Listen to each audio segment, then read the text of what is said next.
नमस्कार मित्रों, मैं राय गुरु प्रजापति अध्ययन गुरु परिवार में आपका स्वागत करता हूं। आज हम बात करेंगे सौरमंडल। हालांकि ये हमारा सौरमंडल का ब्रह्मांड का पहला वीडियो, दूसरा सौरमंडल, तीसरा हम बात करेंगे इन सौरमंडल में कुछ ग्रहों के बारे में चर्चा करेंगे। देखिए, इससे पहले हम जो बात कर चुके हैं, हमें सौरमंडल का एकमात्र जो ग्रह है तारा वो कौन सा? सूर्य। तो सौरमंडल का प्रमुख कौन है? मुखिया कौन सा? सूर्य है। ऊर्जा का स्रोत कौन सा? सूर्य है। और सूर्य में ऊर्जा के स्रोत क्या है? नाभिकीय संलयन।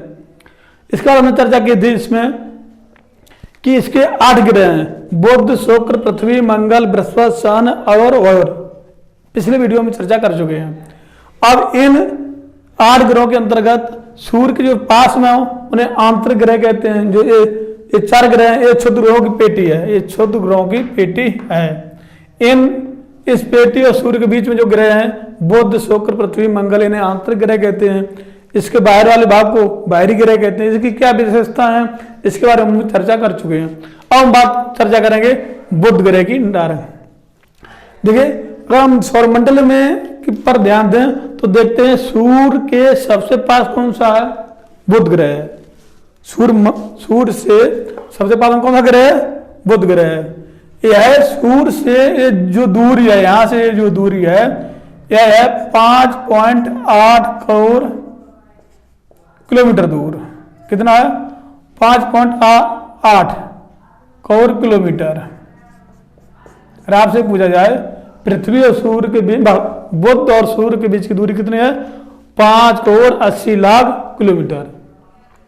अब ये बुध ग्रह जो है, यह स्वयं जो अपनी धुरी पर जो घूमता है, यह 59 दिन में घूम जाता है। हो सकता है कहीं लिखा होगा 58 पॉइंट, लगभग एक ही बात है। अब 59 दिन में एक चक्कर लगाता है। जो पृथ्वी 24 घंटे में एक चक्कर लगा लेती है।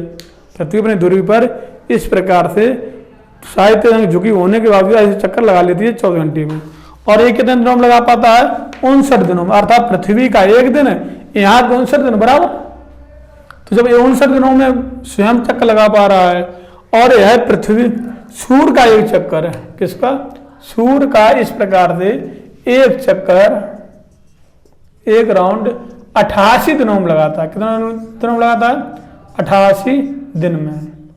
अर्थात अपनी परिभ्रमण स्वयं करता है 59 दिनों में, और सूर्य का परिक्रमण कितने दिनों में करता है? 88 दिनों में। इसकी दूरी कितनी है? सूर्य से बुध की दूरी कितनी है? 5 करोड़ 80 लाख किलोमीटर। तो यह गर्म होना चाहिए। अब यहां पर बुध जो है सौर मंडल का सबसे छोटा ग्रह है। ये क्वेश्चन पूछा जाता है कि सौर मंडल का सबसे छोटा ग्रह कौन सा है, तो वहां पर कौन हो जाएगा? बुध ग्रह सबसे छोटा ग्रह है। बुध ग्रह के कोई उपग्रह नहीं है। अर्थात यहां हम लिख सकते हैं बुध ग्रह के कोई उपग्रह नहीं है। अर्थात चंद्र, हो सकता है ये पूछ दिया जाए कि बुध ग्रह के कितने चंद्रमा हैं? कोई चंद्रमा नहीं है। क्योंकि उपग्रहों को हम चंद्रमा भी कहते हैं। क्या कहते हैं? उपग्रहों को हम चंद्रमा भी, कोई ग्रह नहीं है, नहीं है। तो क्या कहेंगे? बुध ग्रह का कोई चंद्रमा नहीं है अथवा उपग्रह नहीं है। ठीक है। अब बुध ग्रह की टेम्परेचर की बात कर लेते हैं। जो बुध ग्रह सूर्य के सबसे पास है, 59 दिन में अपनी दूरी पर इस प्रकार से घूमता है। जब इसका मतलब हुआ लगभग 29 दिन यह सूर्य के सामने रहता होगा, और फिर 29 दिन एक बैक साइड रहती होगी। तो जो मान लीजिए आप ये सूर्य हो, तो यहाँ पर इधर सूर्य है, इधर क्या है? दिन होगा, तो इधर क्या होगी? रात होगी। तो ये सूर्य है, सूर्य के सामने दिन है।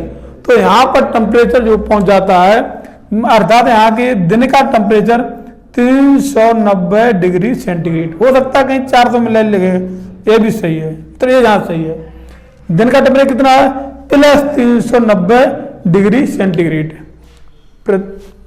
बुध के सतह का दिन का टेम्परेचर 390 डिग्री सेंटीग्रेड। अब रात हो गई, मान लो पीछे क्या है? रात है। जो रात का टेम्परेचर है वो -170 है।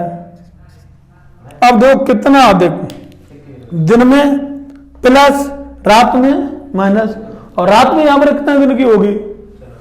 तो जब यहां पर प्लस भी हो रहा, माइनस भी हो रहा, तो टोटल इसको कर दें तो 560 डिग्री सेंटीग्रेड। ये क्या हो जाएगा? तापांतर। तापांतर। तो बुध ग्रह पर तापांतर कितना पाया जाता है? ताप में अंतर 560 डिग्री सेंटीग्रेड पाया जाता है, जो सौर मंडल का सबसे अधिक है। अब क्वेश्चन ये बनता है कि किस ग्रह पर तापांतर सबसे अधिक पाया जाता है? तो आपका आंसर क्या होगा? बुध ग्रह पर। अब तापांतर कितना पाया जाता है?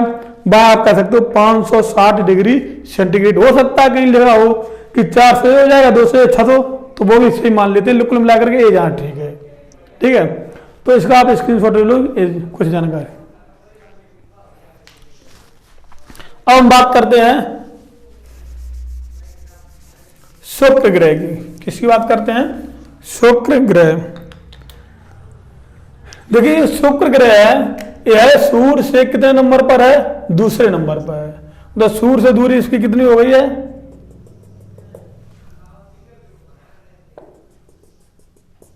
सूर्य से ये दूरी यहां से लेकर के ये जो दूरी होगी, सूर्य से दूरी कितनी? 10 करोड़ 80 लाख 10 करोड़ 80 लाख किलोमीटर। किलोमीटर ये दूरी हो गई। सूर्य से दूरी का आधार कितना? क्रम के आधार पर दूसरे नंबर पर सबसे दूर ग्रह, मतलब दूसरे नंबर पर। अब देखते हैं यह है परिभ्रमण, मतलब स्वयं ये जो परिभ्रमण होती है स्वयं, इसका जो परिभ्रमण अपने धुरी पर जो चक्कर लगाता है, धुरी पर तो एक चक्कर जो लगाता है धुरी पर 2 से 43 दिन में, पृथ्वी के 2 से 43 दिन, यहां का 1 दिन बराबर। कौन सा? सूर्य। अर्थात सौर मंडल में सबसे धीमी गति से, सौर मंडल में सबसे धीमी गति से अपनी दूरी पर कौन घूमता है? तो शुक्र ग्रह है। ये भी हो गया। अब यह शुक्र ग्रह सूर्य का एक चक्कर है, अर्थात सूर्य की परिक्रमा, एक परिक्रमा करने में जो समय लेता है, तो हम लिख सकते हैं सूर्य की परिक्रमा। सूर्य की परिक्रमा कितने दिनों में करता है? 2 से 25 दिन में। मतलब सूर्य की परिक्रमा कम समय में, और स्वयं जो घूमता है, स्वयं अपनी धुरी पर चक्कर लगाता है, वो अधिक समय में करता है। कौन? शुक्र। अब शुक्र ग्रह के वायुमंडल में हम बात करते हैं। शुक्र ग्रह के वायुमंडल में, इसका जो वायुमंडल है, वायुमंडल में 95 से 97% CO2 पाई जाती है, कार्बन डाइऑक्साइड गैस पाई जाती है। कहां पर पाई जाती है? शुक्र ग्रह के वायुमंडल में 95 से 97% CO2 पाई जाती है। अब आप सोचिए पृथ्वी पर यह जो CO2 है वो 0.036% है, 0.03% है, और यहां पर 95-97% है। और ये कैसी है? इसकी जो प्रकृति है, CO2 की जो प्रकृति है वो गर्म गैस है, कांच का काम करती है। तो यहाँ का टेम्परेचर, पृथ्वी का टेम्परेचर 15 डिग्री सेंटीग्रेड रहता है एवरेज टेम्परेचर, तो इसका कितना होगा? जब इतनी अधिक यहाँ पर एक कंडीशन है, अर्थात जो CO2 है यह green house effect, green house का काम करता है। यहाँ से जो भी शॉर्ट वेव से आती हैं, लघु तरंगें सूर्य से आती है, सौर लघु तरंगें आती हैं, वो यहाँ पर सूर्य पर आ सकते हैं, आने के लिए स्वागत है। और यहाँ की सूर्य से जो सूर्य की जो लघु तरंगें आ रही हैं शुक्र ग्रह पर, वो तो आ सकते हैं, लेकिन शुक्र से जो वापस जाएंगी जो दीर्घ तरंगें, वो तो ये CO2 नहीं जाने देगी। जब CO2 नहीं जाने देगी, उसकी मात्रा इतनी अधिक है, तो यहाँ का टेम्परेचर कैसा हो जाएगा? बहुत अधिक हो जाता है। तो यहाँ का टेम्परेचर, शुक्र ग्रह का जो टेम्परेचर है वो 500 डिग्री से अधिक है। तो अर्थात यहाँ पर टेम्परेचर इतना अधिक हो जाता है, तो प्रेशर कुकर की स्थिति बन जाती है। जैसे हमारा खाना बनाने का होता है प्रेशर कुकर। अब यही क्वेश्चन पूछा जाता है कि सौर मंडल में प्रेशर कुकर की स्थिति किस ग्रह पर पाई जाती है, तो वहां पर हमारा आंसर होता है शुक्र ग्रह। क्यों पाई जाती है प्रेशर कुकर की स्थिति? क्योंकि इसके वायुमंडल में CO2 की मात्रा 95 से 97% पाई जाती है, जिसके कारण वहां पर उसी सतह का टेम्परेचर बहुत अधिक हो जाता है, जो सौर मंडल से सबसे ज्यादा है। अब इसके हम कुछ इसको ले लो। अब हम कुछ अन्य तत्वों के बारे में बात कर लेते हैं इसी में।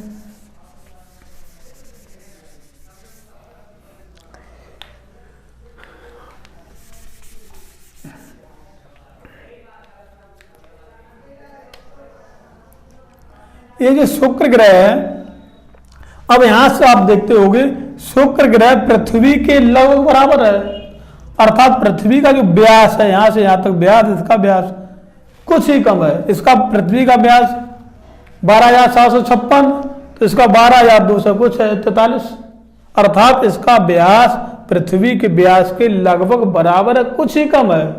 तो इसका आकार कैसा होगा? शुक्र ग्रह का आकार पृथ्वी ग्रह के लगभग बराबर है। जब आकार बराबर है तो हम इसको कह सकते हैं भाई बहन, कह सकते हैं ना। तो इसीलिए शुक्र ग्रह को पृथ्वी की बहन कहते हैं। क्या कहते हैं? शुक्र ग्रह को पृथ्वी क्या कहते हैं? बहन कहते हैं। या हम ये भी कह सकते हैं भगनी ग्रह भी कहते हैं, भागिनी ग्रह भी कह सकते हैं। किसका? पृथ्वी का भगनी ग्रह कौन सा है? शुक्र है, ये कह सकते हैं ना। अब यहां पर पृथ्वी से अगर हम शुक्र को देखते हैं, पृथ्वी के, अब यहां पर देखो पृथ्वी से सबसे नजदीक ग्रह कौन सा है? शुक्र है। अरे क्वेश्चन पूछा जाता है पृथ्वी के सबसे नजदीक ग्रह कौन सा है, तो कौन सा है? शुक्र है। अभी हमने आपको बताया था कि शुक्र का टेम्परेचर सौरमंडल में सबसे ज्यादा है, तो सबसे गर्म ग्रह कौन सा हुआ? सौरमंडल का सबसे गर्म ग्रह कौन सा है? सबसे गर्म ग्रह कौन हो गया? शुक्र हो गया। अब ये पूछा जाए सौरमंडल का सबसे चमकीला तारा कौन सा है? चमकीला तारा, सौरमंडल का सबसे चमकीला तारा, क्यों इसे तारा भी कहते हैं, हालांकि तारा है नहीं, तारा वहां तो सूर्य है, लेकिन इसे तारा भी दे दी जाती है। सबसे चमकीला तारा कौन सा है? तो क्या हो जाएगा आपका? शुक्र हो जाएगा। क्यों चमकीला अधिक है? क्योंकि आप ये बताया यहाँ पर CO2 अधिक पाई जाती है, तो ये चमकता हुआ दिखाई देता है। अब देखिए पृथ्वी के बराबर होते क्या हो गया? भगनी ग्रह हो गया, पृथ्वी की बहन हो गया। यहां पर एक कंडीशन है कि शुक्र ग्रह का कोई भी उपग्रह नहीं है, ना कोई बुध का कोई उपग्रह है, ना कोई शुक्र का उपग्रह है। और यह जो अपने धुरी पर जो परिभ्रमण करता है, जो अपनी धुरी पर परिभ्रमण करती है, इस प्रकार से सभी ग्रह अर्थात अवर और शुक्र, ये दो ग्रह ऐसे हैं जो अपनी धुरी पर पूर्व से पश्चिम दिशा में घूमते हैं, जबकि 6 ग्रह बुध, पृथ्वी, मंगल, बृहस्पति, शन, बुध ये पश्चिम से पूर्व दिशा में घूमते हैं। अर्थात इन ग्रहों पर जैसे पृथ्वी पर जो सूर्योदय होता है वो किधर होता है? पूर्व दिशा में होता है। तो शुक्र ग्रह पर सूर्योदय किस दिशा में होगा? स्वाभाविक है ना, पश्चिम दिशा में। अब क्वेश्चन यही पूछा जाता है कि इनमें से किस ग्रहों पर, किन ग्रहों पर, तो 2 ग्रह हो जाएंगे शुक्र और अर्थात ये पूछ सकते हैं इनमें से किस ग्रह पर सूर्योदय पश्चिम की ओर होता है, तो वहां पर हमारा आंसर होना चाहिए शुक्र ग्रह, क्योंकि यह अपनी दूरी पर पूर्व से पश्चिम दिशा में घूमता है, जबकि अदर ग्रह पश्चिम से पूर्व दिशा में घूमते हैं। अब देखते हैं पृथ्वी और ये शुक्र, जब पृथ्वी पर सूर्यास्त होता है शाम को, पृथ्वी पर जब सूर्यास्त शाम को होता है तो पश्चिम की दिशा में, किधर? पश्चिम की दिशा में हमें सूर्यास्त के तुरंत बाद एक तारा चमकता हुआ दिखाई देता है। उस तारे के चमकते हुए जो चमकता हुआ दिखाई देता है उसका नाम है शुक्र ग्रह। अर्थात सूर्यास्त के बाद कहाँ दिखाई देता है? पश्चिम दिशा में, पश्चिम की तरफ, पश्चिम दिशा की तरफ कौन सा दिखाई देता है? शुक्र दिखाई देता है। तो इसीलिए इस शुक्र ग्रह को सांझ का तारा कहते हैं। क्या कहते हैं? सांझ का तारा कहते हैं, शाम का तारा कहते हैं, और इवनिंग स्टार भी कहते हैं। तो यहाँ पर तीन आ सकते हैं शब्द। इवनिंग स्टार किसे कहते हैं? सांझ का तारा किसे कहते हैं? शाम का तारा किसे कहते हैं? तो किसे कहते हैं? शुक्र ग्रह कहते हैं। पृथ्वी से किस दिशा में दिखाई देता है शाम को? पश्चिम दिशा में दिखाई देता है। अगला क्वेश्चन दो। यह पृथ्वी से सुबह सूर्योदय से